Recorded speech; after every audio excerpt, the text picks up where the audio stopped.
State Representative William Cogswell Jr. is tackling a lot of issues in House District 110. I sit down exclusively with him for this edition of Quintin's Close-Ups. And if you haven't already, subscribe to my YouTube channel and follow me on social media. Representative William Cogswell, welcome back to Quintin's Close-Ups. Thanks for having me, man. Oh, you're very welcome. Obviously, you are a state representative for House District 110. And obviously, you are one of the partners and owners here of the Cigar Factory. What is it like to be you right now in the middle of this coronavirus outbreak? I say these are very bizarre times. From a legislature standpoint, it's been drinking from the fire hose, trying to figure out how to get tests out, how to keep people safe, how to encourage people to vote and participate in the democratic process, given everything that's going on. From a business standpoint, it's been obviously slow, but I have confidence that we're resilient people, and I think we're going to come back stronger than ever. But it's going to take a little time, and this is going to have to pass. You talk about that, obviously, democratic process of voting, and a lot of people are up for re-election and running up for primary soon, and you're one of those folks. Right. How have you been preparing yourself for this? Well, it's a unique set of circumstances. I mean, you can't do the traditional canvassing. You can't go knock on doors. It's hard to kiss babies when you have social distancing. But in all seriousness, it is unprecedented. And I do have some concerns about voter turnout and making sure people can participate in the process. I think this is an important election. All elections are important, but this one, I think, given everything that's going on, it's important to make sure we have people in government that are responsible and prudent and looking out for the best interest of their constituents. So, I think a lot of people are not going to feel safe going to your traditional polling locations. Who knows where we'll be in roughly a month from now, which is when the primaries are. But, even if people are largely back to work and things have opened back up, I still think there's going to be a real risk factor, especially for people that have pre-existing conditions and are over, 60, 65 years of age, which is a lot of the people that vote. So what we've been doing on that front is really encouraging people to vote absentee. There's been a lot of confusion around that, whether or not you would be eligible to vote absentee because of concerns over COVID. I personally believe that it is a very valid reason to request an absentee ballot. Lindsey Graham was on a recent program where he seemed to agree with that perspective. So, I'm hopeful that people will, if they feel safe and are willing to go to the polls, that they will do so. But if they're not and concerned, I think that they should request an absentee ballot. We've done a lot on our social media to encourage people and give people instructions as to how to do that, because candidly, it's not that simple. I think it should be easier to vote in the state of South Carolina than it is, but that's for another conversation. Sure. Where is the conversation right now in regards to House District 110 when it comes to your constituents? What's new? What's now? Well, I think COVID has kind of taken over everything for the time being, but we still have significant issues that need to be addressed. The main ones that I've been focusing on, as you're well aware, and our previous conversations, is really getting funding back to the Low Country for infrastructure in particular, because despite COVID, we are still growing. We have one of the healthiest economies the Tri-County does in the country. When all of this passes, and it will pass, I think we're going to continue to see that momentum. And in order to accommodate that growth, at least accommodate it and be responsible about it, we need to have the proper infrastructure. We need to be proactive about planning ahead for that. And all of that requires money. It's my opinion that the Low Country has been at the back of the line for a while in terms of getting allocation of state resources, and I hope to change that. I've been working to change that for the past 4 years. So it's infrastructure. It's also very related to that. I consider it infrastructure as flooding, and I think you see with this recent engineering study where you have, the Berlin Wall going around the peninsula, and price tags of over $1 billion. I mean, these are starting to show just how much deferred maintenance there is and how much cost is going to be associated with maintaining this momentum that we have. And it's not just momentum in terms of our growth, but in our economy, but we, as we've talked about, are the major source of revenue to the state. So we need to make sure that's protected. What is responsible growth right now, Representative Cogswell? Responsible growth is being prudent in how we zone things, coordination between different counties and municipalities. Too oftentimes we have urban planners that are employed by different counties or municipalities that don't know their counterparts in the neighboring municipality and county, and that is unfortunate.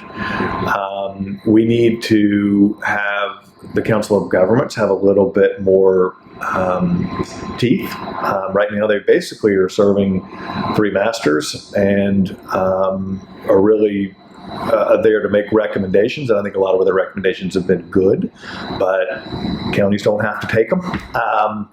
And the other thing is, and related, is that we need to prioritize what our infrastructure needs are. I mean, certain areas might want X, Y, and Z improvement, but if that's going to take the majority of the budget for the foreseeable future, we got to really stop and think if that's worth it, especially in light of the fact that we're going to be faced with lower revenues on a state and local level for at least a year, possibly longer, because tax revenues are going to be down due to current situation. Right.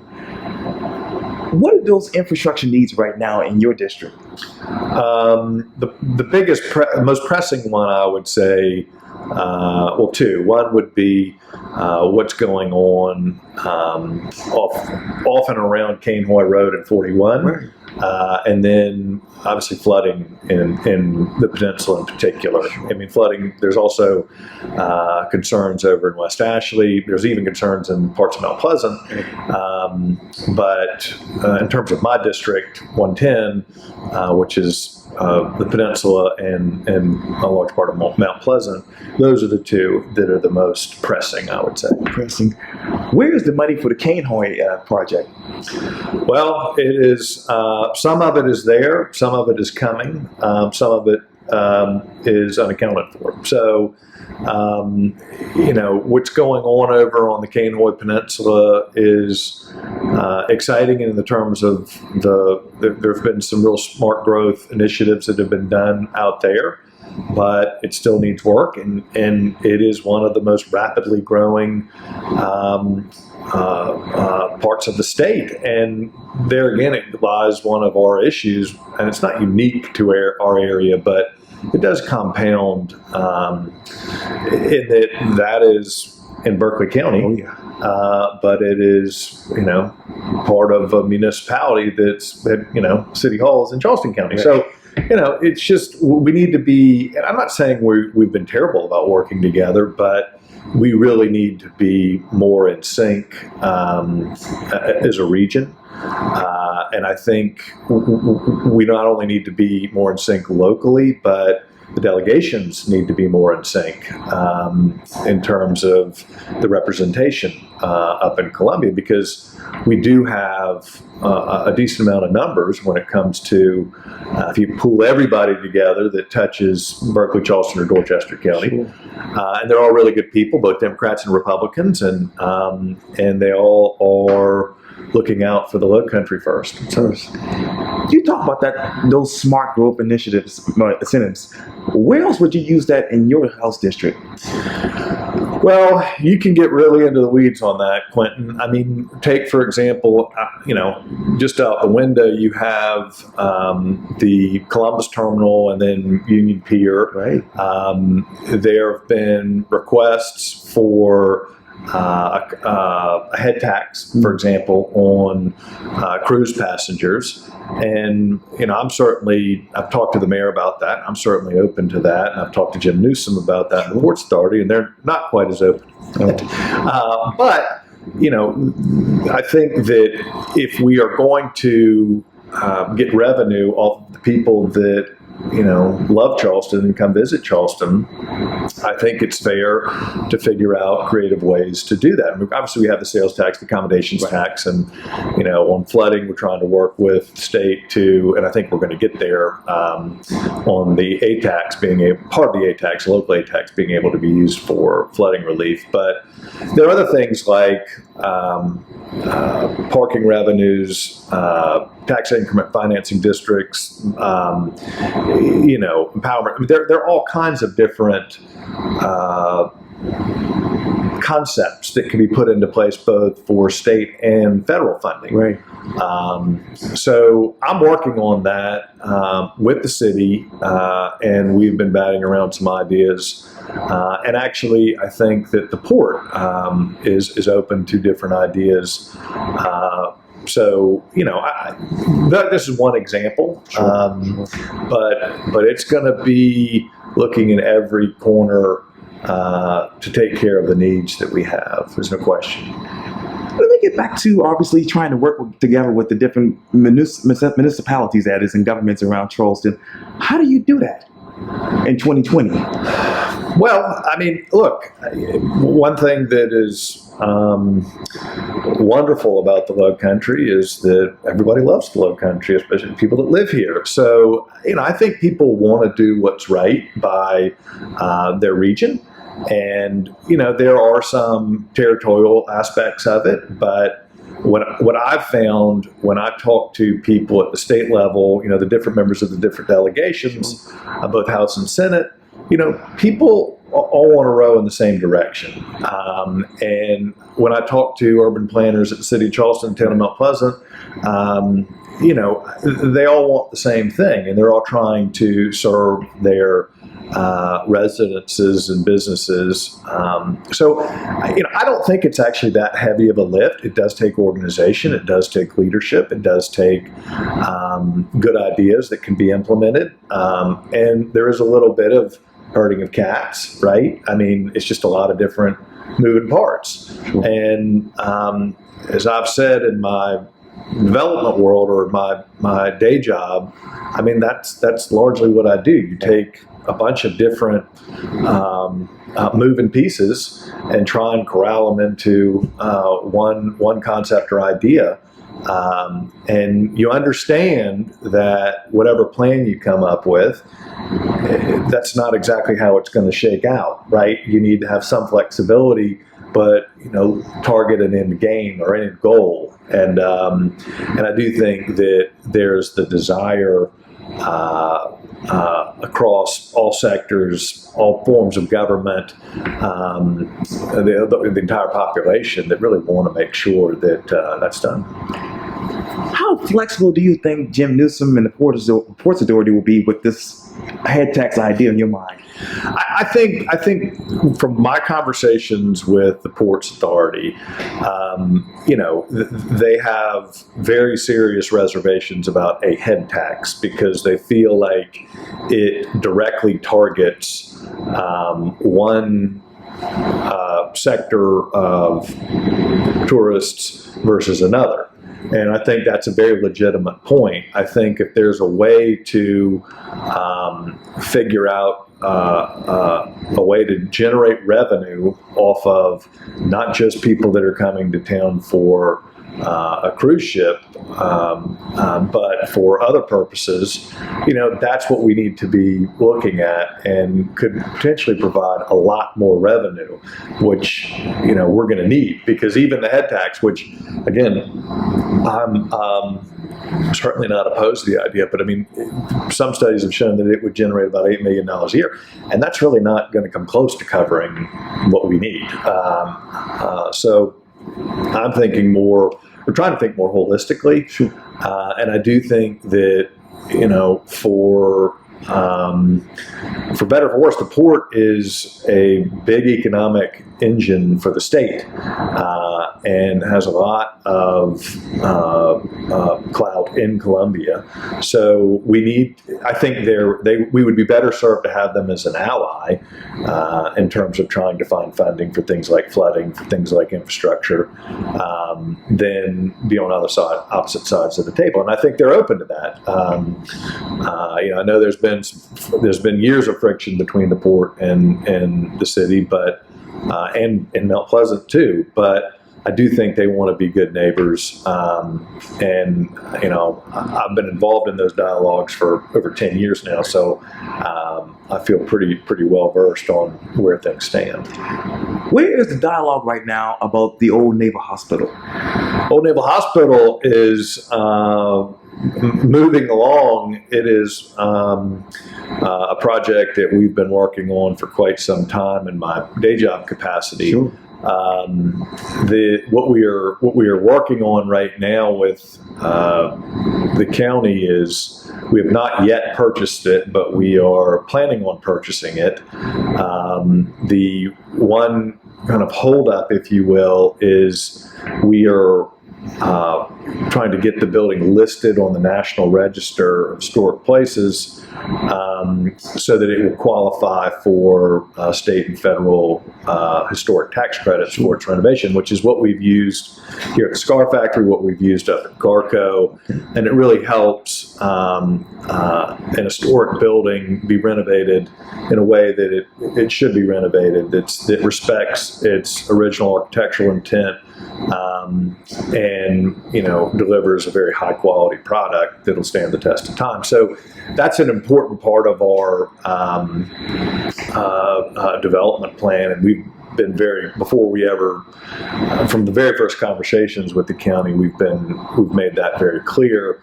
But that's a process, Quintin. You have to make an application. It goes first to the state, the State Historic Preservation Office, and then from there, their recommendations are given to the National Park Service, who reviews and approves all applications. And that, it can take many, many months. A lot of back and forth between what your design plans are, and we end up spending a lot of money, hoping that they will sign off. And we're very close, but with COVID, a lot of the review process has been unfortunately slowed down. A lot of the reviewers are not in the office, so where we were hoping to close on it and start construction this summer, actually, it likely will be towards the end of the year.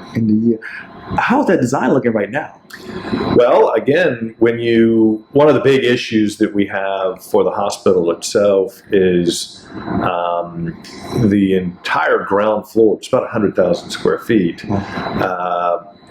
It has basically 4 windows in it, which is not enough. So we are working with the State Historic Preservation Office and looking to other examples of mid-century architecture where there wasn't once glazing, but to make it functionally relevant today, you obviously need to put windows in. So trying to come up with different design ideas for that. And that's been the biggest kind of question that we have. So it is, we are neck deep in the weeds on that right now. It is an exciting project.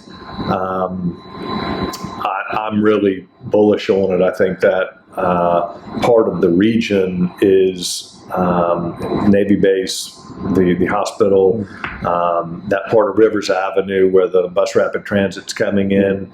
The county's building a massive new development nearby that will serve, all kinds of county needs.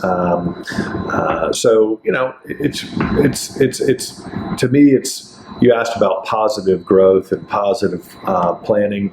That's a real, what the county's doing, what City of North Charleston's doing, what the COG has been doing, what CARTA's been doing. All of that, I think, is, I tip my hat to them. I mean, they've really studied what has worked across the country. They've taken it and put it in the context of what would work regionally and locally, and it's been years in the making, and I think you're going to start to see the fruits of their labor. What questions do you have about the current situation with the Department of Unemployment and Workforce Labor in your mind? Again, I go back to that this is a unprecedented situation. I think there have been real frustrations on the process of, filing for unemployment and making sure you get your check in a timely manner. But, and I know it's not comforting to say that, we need to have patience because they weren't set up to or equipped to deal with this sort of surge. And so I think, again, it is comforting to me, not only on, people that are looking for unemployment, but, all people that have been impacted by this terrible pandemic. I do think it shows a lot of the resiliency that is kind of, in my mind, part of what's being an American, and that there hasn't been a panic. There have been, by and large, we've kind of locked arms and are trying to figure out ways to get through this. And I think one of the beautiful things about it is that the attitude is that we all know that this will pass, right? It's just how long we're going to have to endure it for. But I think there's resolve to see it through. See it through. What do you hope to see through when you get back up to Columbia next week? Well, I think we're going to be waiting on the Senate for them to make some decisions, which seems to be, over the past 4 years, the story of my life up there, kind of waiting on the Senate. I've been very impressed with the House leadership and how they have been able to react quickly to issues that have arisen, be it COVID, be it Santee Cooper, be it the roads bill. But, it's been very impressive to see how functional government can be. And I know people may roll their eyes about that, and they kind of loop the House and the Senate and our South Carolina legislature in kind of one bowl, but they're very different chambers, and they're run very different. Of course, they have different rules, right. and the Senate is the more deliberative body, of course, so they're going to debate things longer. But what has been, and this is not exactly answering your question, but I do think it's been a really positive experience for me, having not been in government or really any, side of government, always been in business until I ran 4 years ago. To get up to Columbia and, expect to see this very toxic environment where Democrats hate Republicans and nobody talks to each other, and you have different sections of the state that are, but at least in the House, from my experience, you have a lot of folks up there that are willing to work together, that are willing to listen to what the other side says, and that has given me hope in our government process. Because, and again, I think that's a lot of that's leadership. Okay. But I think it's a lot. There are a lot of good people up there. Again, both Democrats and Republicans, and you see that when you look at the votes that are taken. By and large, they're heavily debated. There's compromise that comes into them, and sure, there's some things that are partisan, but by and large, most votes that are taken in the House have been debated through committee, subcommittee, and on the floor. To such a point that you're not seeing things done just on party lines or just the upstate versus the low country, or so that's been rewarding for me, that things can get accomplished and consensus can be built, and bills can become better as they are debated and negotiated. So all hope is not lost. Now, I can't say as much for the Senate, but in fairness, I'm not as privy to their inner workings, and they have, frankly, if I'm being honest, prevented some bills that I wasn't a fan of that did make it out of the House from getting passed into law. So they've also blocked some things that I've been very supportive of. So again, Quintin, it's a process, but it is something that I've enjoyed doing, and I'm excited to continue doing. I feel like I've really learned how it all works, and I feel like I can be extremely effective for District 110. 110. What can we expect for you in the next 2 years if you're reelected? Well, my primary goal, again, going back to, is to get money. Specifically, there are things like this A-tax bill that I was hoping to have passed. It got stalled in the Senate, but I think it will pass, where we can use our A-tax money for things like infrastructure, particularly flooding. I think there are other initiatives that are directly related to getting money back here that are a little bit more creative, and that I've been working on for a while with the leadership. And then you have, and that's very specific to District 110, but then you also have things like the education overhaul bill. I mean, that again, another example of where the Senate, we put a bill out there, the Senate has fine-tuned it. Some of them were a little off the rails, but I do think we're going to end up with a bill and an overhaul of public education in South Carolina. It's going to be positive. Okay. And then there are other things that are just more issues that need to be addressed, like Santee Cooper, and I think they're probably right now over 100 bills sitting in committees waiting to go onto the calendar. So we're taking up a lot. And this, obviously, COVID has put a stop to or delayed a lot of that. Right. But, we're going to be, it looks like we're going to be working into the summer. So I hope I'm reelected to stay up there. Okay, to be continued. Yeah. Well, Representative William Cogswell Jr., thank you for your time. And again, welcome back to Quintin's Close-Ups. Quintin, thank you, man. I appreciate you coming. You're welcome anytime. Yeah, bye.